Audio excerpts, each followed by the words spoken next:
Bismillahirrahmanirrahim. Panutan abdi sadaya Kangjeng Nabi anu mulya Muhammad jenenganana Arab Quraisynya bangsana Ramana Sayyid Abdullah ibuna Siti Aminah dibabarkeun di Mekah wengi Senin tahun Gajah Rabiul Awal sasihna kaping ka-12na April sasih Masehina kaping ka-20na dupi eta ngantauna 500 cariosna 70 panambihna sareng sahiji punjulna Siti Aminah misaur waktos babarna kacatur ningal cahya meni ngempur di bumina hurung mancur babar taya kokotoran orok lir kenging nyepitan soca lir kenging nyipatan serta harum sesengitan medal Nabi akhir zaman pirang-pirang keanehan sesembahan bangsa setan kabeh pada karuksakan Nabi yuswa 5 bulan tos nyasa angkat-angkatan yuswana 8 bulan tos capetang sasawuran yuswana 10 bulan yasa ameng papanahan ngelehkeun budak nulian tapi tara kumagungan parangina Kanjeng Nabi jatni kapinuh ku puji pinter tur ageng kawani sobarnya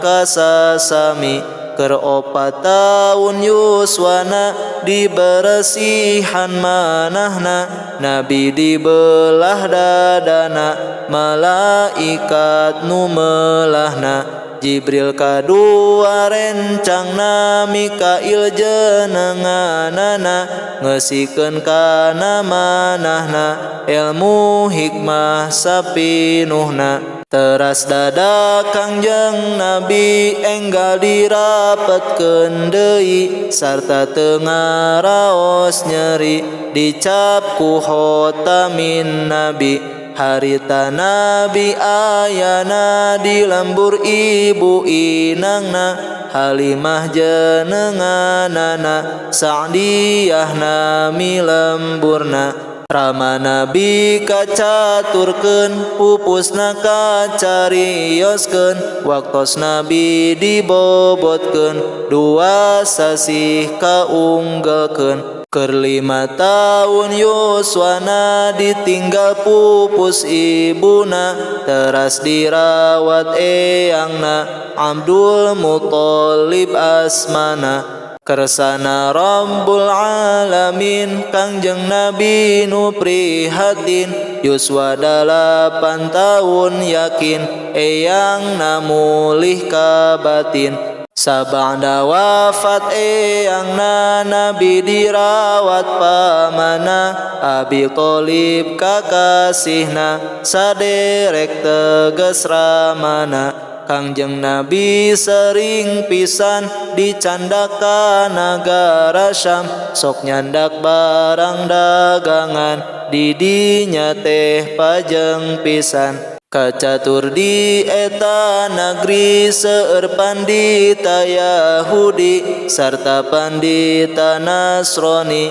nu teu pangjeng Kangjeng Nabi sadayana sasawuran ieu jalma moal nyalahan pinabieun akhir zaman Toret Injil geus ngiberan sifat Nabi panganggesan aya di anjeunna pisan harita seueur nu iman kana bingangkeun panutan lami-lami Kangjeng Nabi disambat ku hiji istri dagang ka unggal nagari kauntunganna dibagi. Istri jenengan Khadijah putra Huwailid katelah nupang beungharna di Mekah ka Nabi kalangkung nyaah. Siti Khadijah masrahan ka Nabi barang dagangan,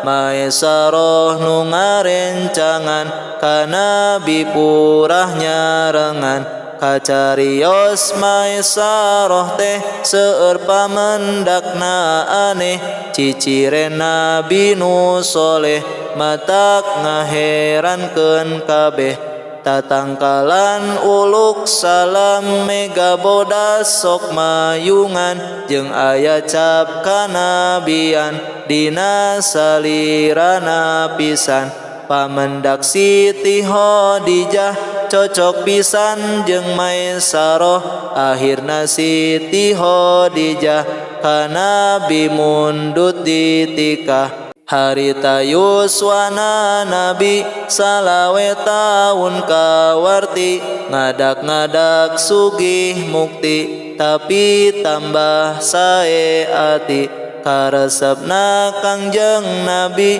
ka Gusti Allah ngabakti, di Guha Hira maranti ibadahna saban wengi. Di dinya jol kasumpingan Jibril nu nurunkeun Quran, kalawan dawuh Pangeran Nabi didamel utusan. Harita yuswana Nabi 40 tahun kawarti, diutus ku Allah pasti ngembarkeun agama suci. Anu iman pangpayuna Siti Khadijah garwana, Abu Bakar kaduana sahabat nu pangmulyana. Murang kalih nu nonoman anu pangpayuna iman, Sayyidina Ali pisan kana bisa derek misan. Jeung ari jalma belian anu pangpayuna iman, Sidna Bilal kaleresan anu jadi tukang adan. Ari lolobana pisan ka Nabi teh ngamusuhan, nganiaya ngajailan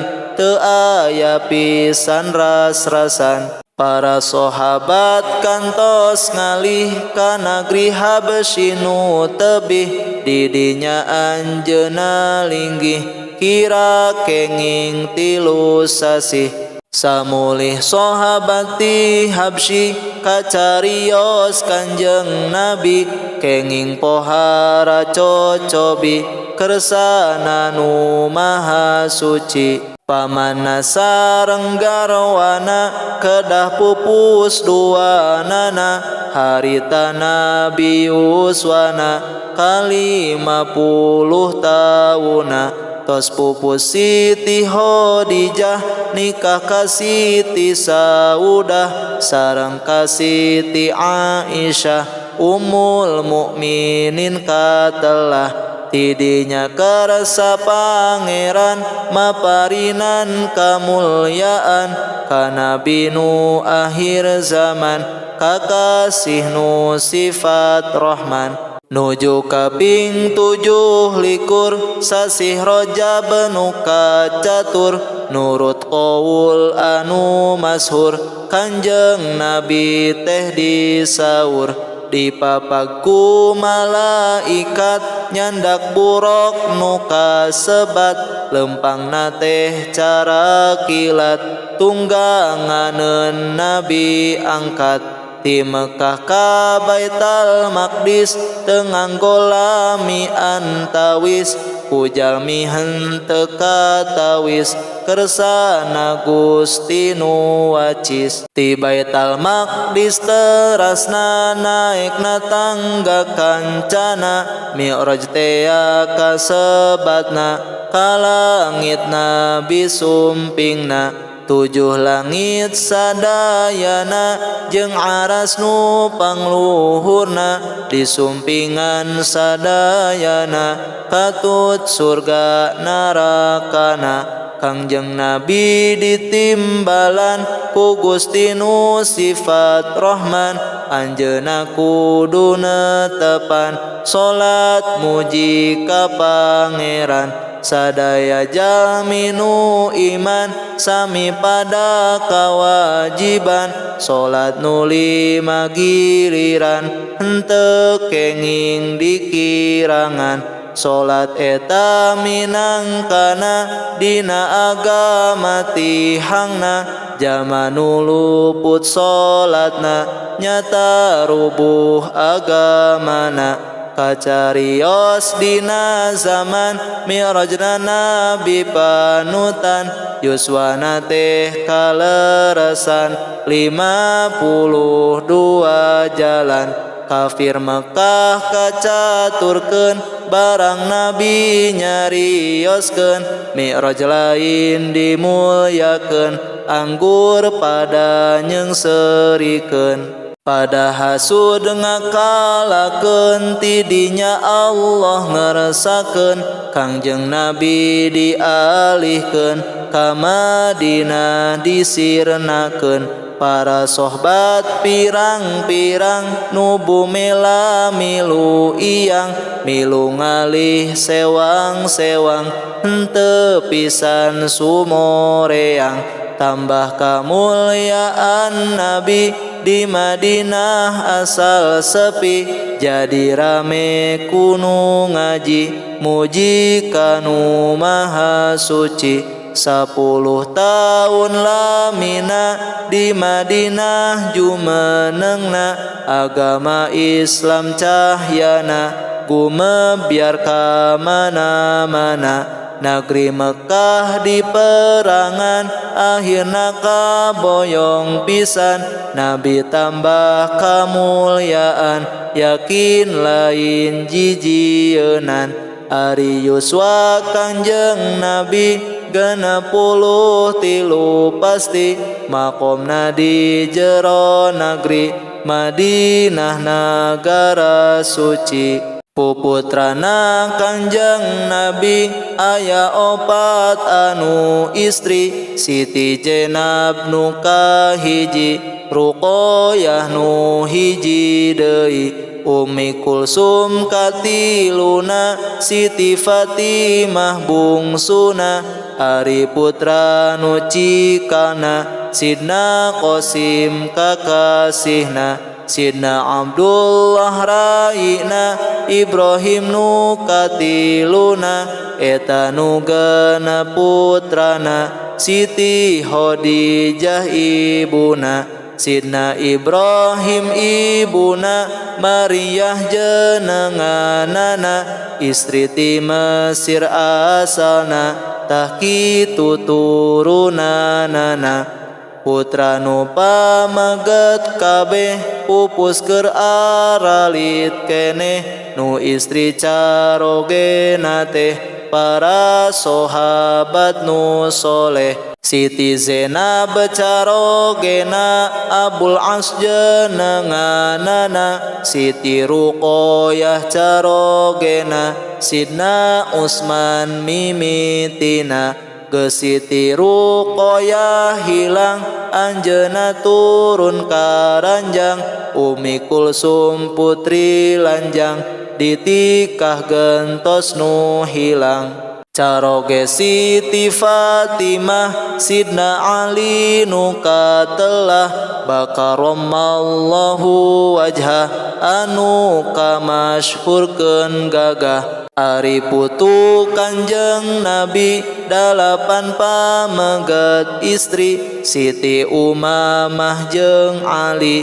Siti Zainab kawarti Ari Sidna Abdullah mah putu ti Siti Ruqayyah putu ti Siti Fatimah aya 5 kabeh nama tilu anu pamegetna Sidna Hasan kakasihna Sidna Husein kaduana Sidna Muhsin katiluna Ummi Kulsum nu istrina kasidna Umar nikahna Sidna Zainab kaduana nurut ungeling wartosna urang kudu cinta ati katurunan Kangjeng Nabi poma ulah goreng ati sumawona hiri dengki ari mungguh Kangjeng Nabi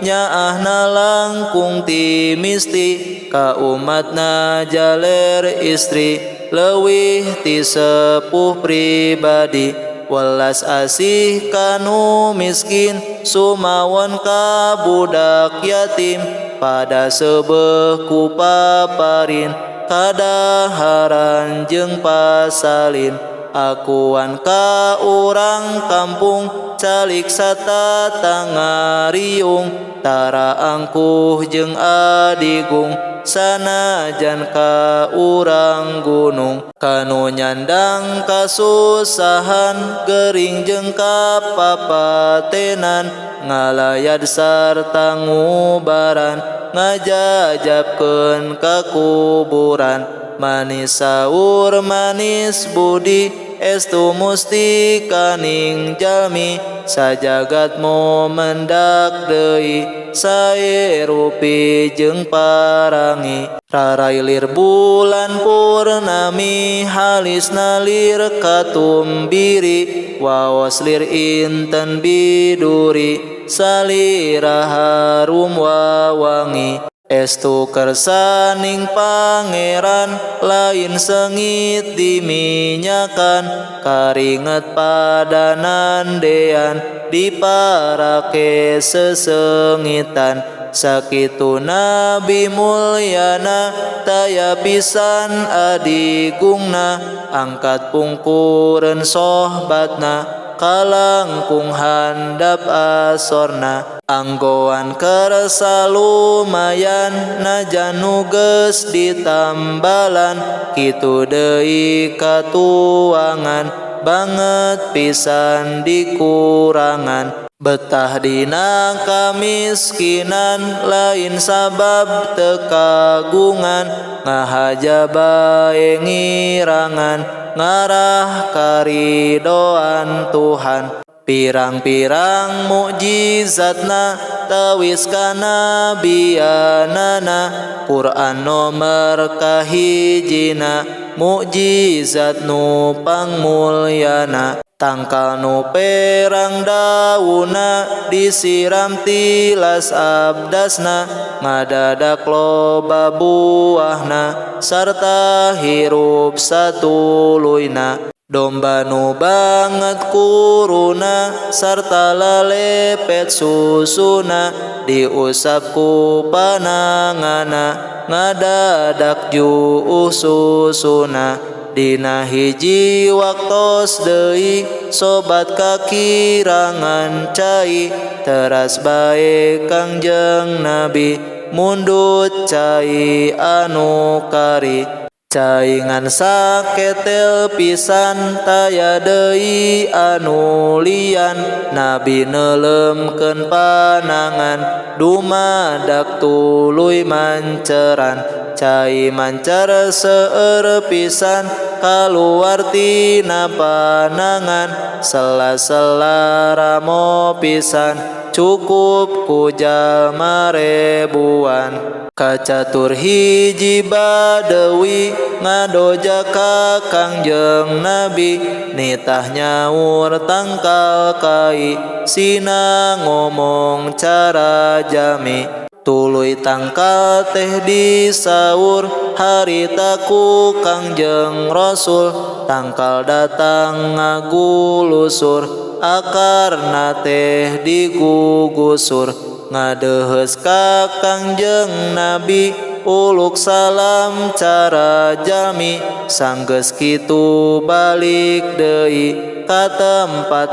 asalna tadi Badui teh ngan kantun heran ningal eta kaanehan tuluy bae asup Islam kana bingangkeun panutan saliyana seueur deui mukjizatna Kangjeng Nabi mun diwincik hiji-hiji keur nulisna moal mahi. Ya Allah nu sifat Rahman abdi sadayana iman teu aya deui pangeran lian ti anjeunna pisan nu ngadamel bumi alam rawuh saeusina pisan nu wajib diibadahan taya anu nya samian sareng abdi iman deui ka Sidna Muhammad Nabi yen eta utusan Gusti miwulang sadaya jalmi nu sifat kapercayaan bijaksana tur budiman leres unggal sasauran najan saur kaheureyan ngembarkeun Kangjeng Nabi teh ka jalma sadunya kabeh dawuh pangeran nu soheh nu wajib diturutna teh hormat urang ka anjeunna dina mangsa jumenengna sareng sabada wafatna eta teu aya bedana. Duh Gusti jungjunan abdi Sidna Muhammad Habibi pamugi salira nampi kanu hina diri abdi abdi umat akhir zaman anu banget panasaran hoyong tepang ngadehesan